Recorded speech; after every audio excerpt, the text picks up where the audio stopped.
उपवास असल्यावर तुम्ही सुद्धा साबुदाणा खिचडी खाऊन कंटाळा असला किंवा खिचडी खायची नसेल ना तर तवा असे उपवासाचे आप्पे बनवून खा. घरचे सुद्धा म्हणणार मग आम्ही सुद्धा उपवास करायला सुरू करतो, एवढे टेस्टी आप्पे लागते ते. मग काय करायचं माहिती, त्यासाठी 1 वाटी घ्यायची बगर किंवा वरई म्हणते ते, आणि अर्धी वाटी घ्यायचं साबुदाणा. याला आहे ना 1-2 मिनिटं मीडियम फ्लेमवर भाजून घ्यायचं आणि थंड करून घ्यायचं, आणि त्याला नंतर थंड करून बारीक करून घ्यायचंय. आता हे थंड झालं होतं, मी याला बारीक करून घेतलं. एकदम पावडर सुद्धा नाही करायची, थोडंसं दरदर ठेवायचं.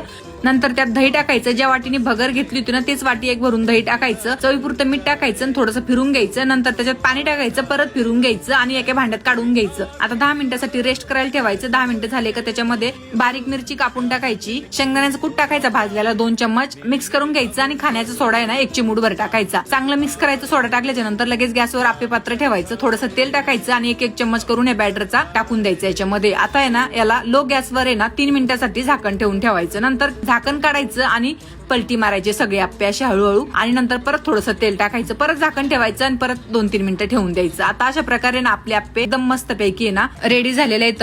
तुम्ही बघू शकता कसला भारी याला कलर आलेला आहे. जसे दिसतेत ना तसेच खायला सुद्धा टेस्टी येतं. याला जाळी सुद्धा खूप छान आलेली आतमध्ये.